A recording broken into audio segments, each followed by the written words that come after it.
Hi boys and girls, happy Sabbath, and join me for today's children's story. I want to introduce you to a book that's my favorite book right now. It's called 1,000 No's.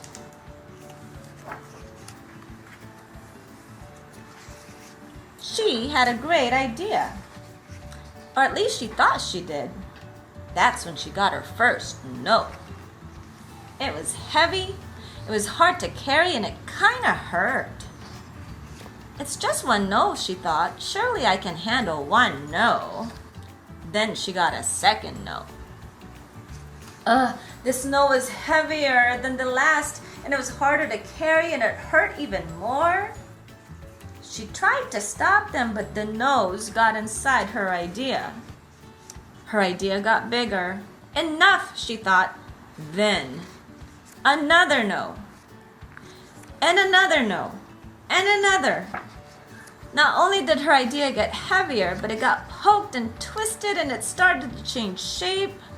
Her idea got so big, it was clear she needed help. She wasn't sure how she felt about someone else helping her with her idea. After all, it was her idea. But this called for drastic measures. Really drastic measures. No after no after no came. Some of them made her idea challenging. Some of them made it easier. Some split it into pieces. There were just so many no's, she needed more and more people to help. But soon, something interesting happened. She began to get curious about what her idea might end up looking like. In fact, it became fun for everyone to add more no's and see how her idea would change and grow.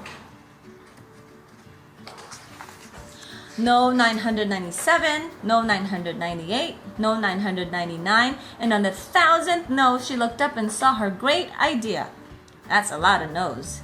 It didn't look like anything like it did before. But she was okay with that. A big yes. Now, boys and girls, I really love this story because this story reminds me so much like God. Sometimes when God tells us no, it makes us feel like God is mean. How can He say no to something that I want? I should be able to choose what I want to be, and I should be able to choose who I want to be. And sometimes God's way of saying no to us is because He wants to say yes to something better. He wants to say yes for us to be safe, yes for us to be protected and healthy, and yes for us to be happy. And so next time God tells you something no, you've got to remember maybe it's because He wants to say yes to you to something bigger. Have your parents ever said no to you and at first you didn't like it, but looking back, you're glad that they did? So when I was younger, there was this birthday party / sleepover that I really wanted to go to because all my friends were going to. But one of my friends at the time told me that she had a slight fever. She said it wasn't big, but she still had a fever. And so when I asked my mom if I could go, she said no, because she said, if you go, you're going to get a fever. And so I didn't end up going. 3 days later, all the girls that went ended up with the chicken pox, which I didn't think that was going to happen. But after that, I was glad that my mom told me that I couldn't go. So years ago, there was a game that I really wanted to play called Halo Reach, but I did not have a console to play. I didn't have an Xbox 360. And so I asked my mom and dad, hey mom, dad, can I have an Xbox 360 for Christmas?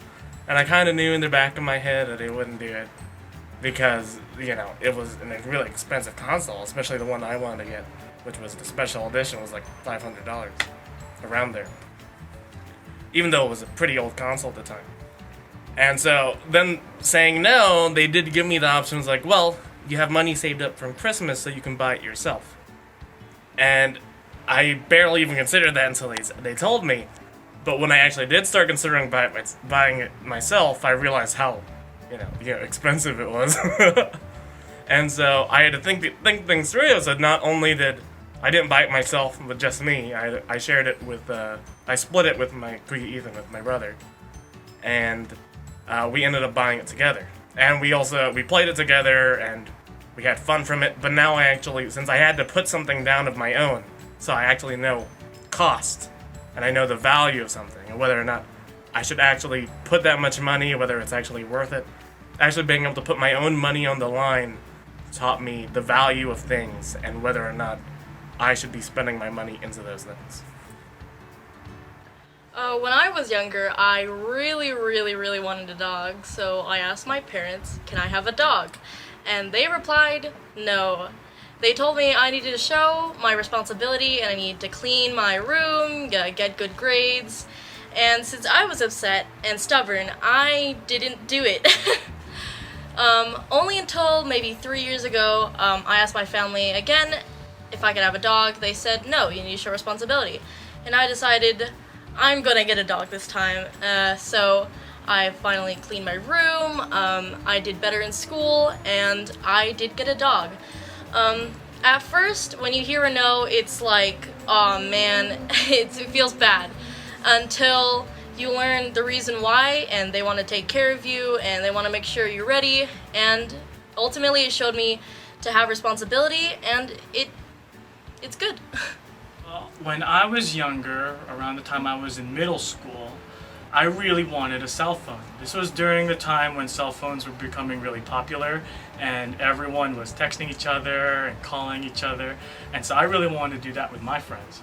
So my brother and I went to our dad and we asked him, can we have cell phones? To which he immediately replied, no.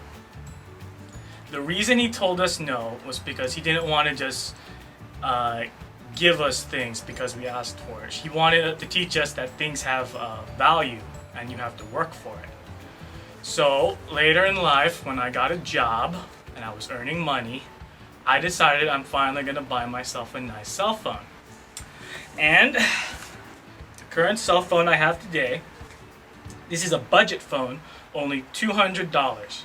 But you know what? I love this phone more than the latest iPhone because this was bought with my money.